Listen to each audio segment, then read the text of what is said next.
Assalamualaikum warahmatullahi wabarakatuh.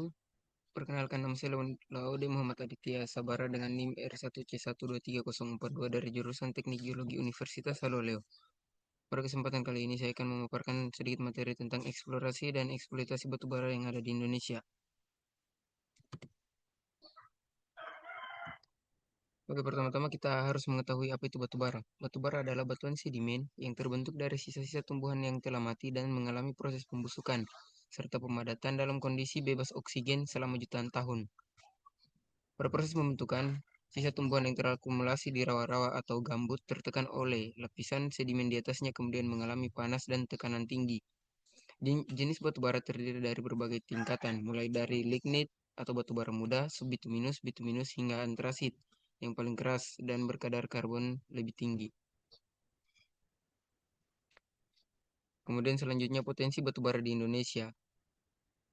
Yang pertama, cadangan melimpah. Indonesia memiliki cadangan batubara sekitar 38,8 miliar ton dengan total sumber daya mencapai 143,7 miliar ton yang dinyatakan oleh Badan Geologi tahun 2021, menempatkannya di antara negara-negara dengan cadangan terbesar di dunia.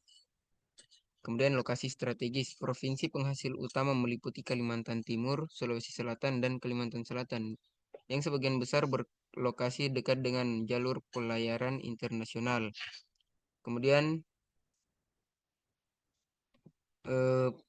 produsen dan eksportir. Indonesia adalah salah satu produsen dan eksportir batubara terbesar di dunia, memainkan peran krusial dalam pasar energi global.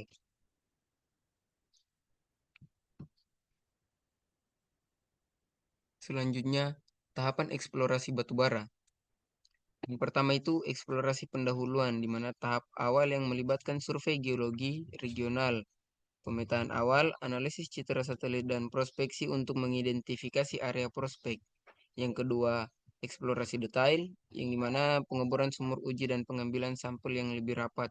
Tujuannya adalah untuk menentukan ketebalan, kualitas, dan estimasi cadangan batubara secara akurat. Yang ketiga yaitu studi kelayakan, yang dimana analisis komprehensif, teknis, ekonomi, dan lingkungan untuk menilai potensi penambangan.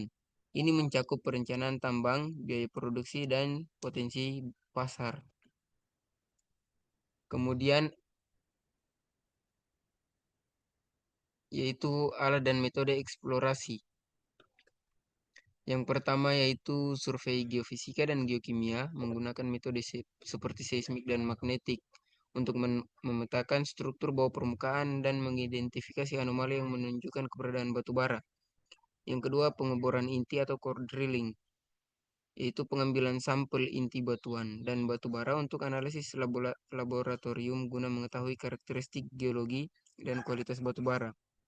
Yang ketiga yaitu teknologi digital dan drone. Pemanfaatan pemetaan digital, citra satelit resolusi tinggi, dan drone untuk survei lapangan yang lebih efisien dan akurat, mengurangi waktu dan biaya eksplorasi.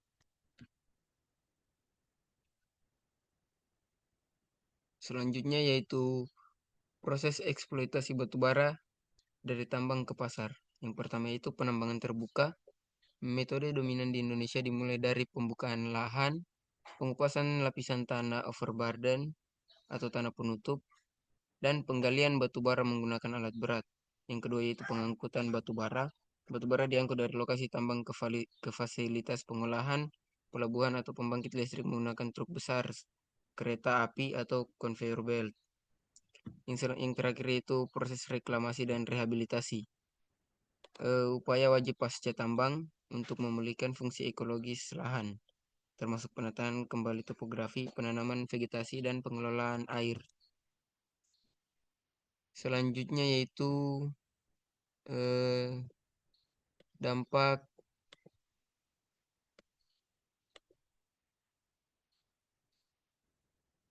eksploitasi batu bara. Yang pertama itu kerusakan lingkungan. Yang pertama pembukaan lahan besar-besaran menyebabkan hilangnya habitat alami dan perubahan ekosistem. Yang kedua perubahan bentang alam, erosi tanah dan sedimen di perairan.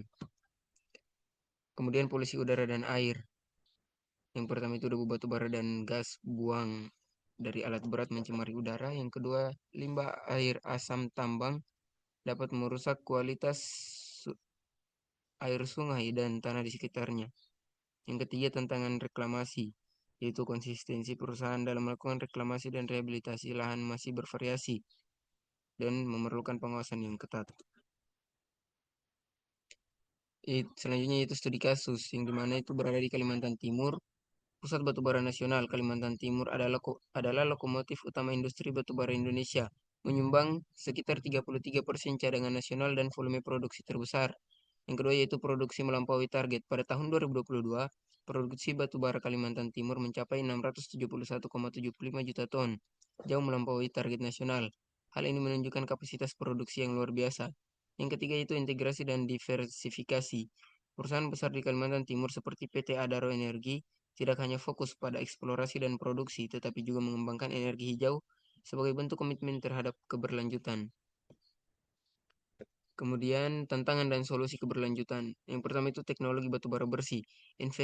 Investasi dalam teknologi batubara bersih atau clean coal teknologi untuk mengurangi emisi dan dampak lingkungan seperti penangkapan karbon.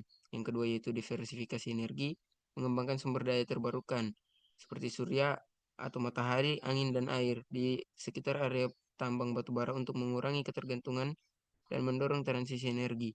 Yang ketiga yaitu regulasi ketat dan CSR, menerapkan regulasi yang lebih ketat untuk praktik penambangan dan reklamasi, serta meningkatkan program CSR atau Corporate Social Responsibility untuk kesejahteraan masyarakat lokal. Untuk kesimpulan dan masa depan batubara di Indonesia, yang pertama itu batubara tetap menjadi tulang punggung energi nasional dengan cadangan yang melimpah, mendukung pertumbuhan ekonomi Indonesia. Yang kedua itu eksplorasi dan eksploitasi harus dilakukan secara bertanggung jawab dan berkelanjutan, mempertimbangkan dampak jangka panjang terhadap lingkungan dan juga masyarakat. Yang ketiga yaitu transformasi, menuju teknologi bersih dan energi hijau adalah kunci untuk menjaga keberlanjutan industri batubara di masa depan. Mungkin itu dia sedikit pemaparan dari saya. Lebih dan kurangnya mohon dimaafkan. Saya akhiri wabillahi taufiq wal hidayah. Wassalamualaikum warahmatullahi wabarakatuh.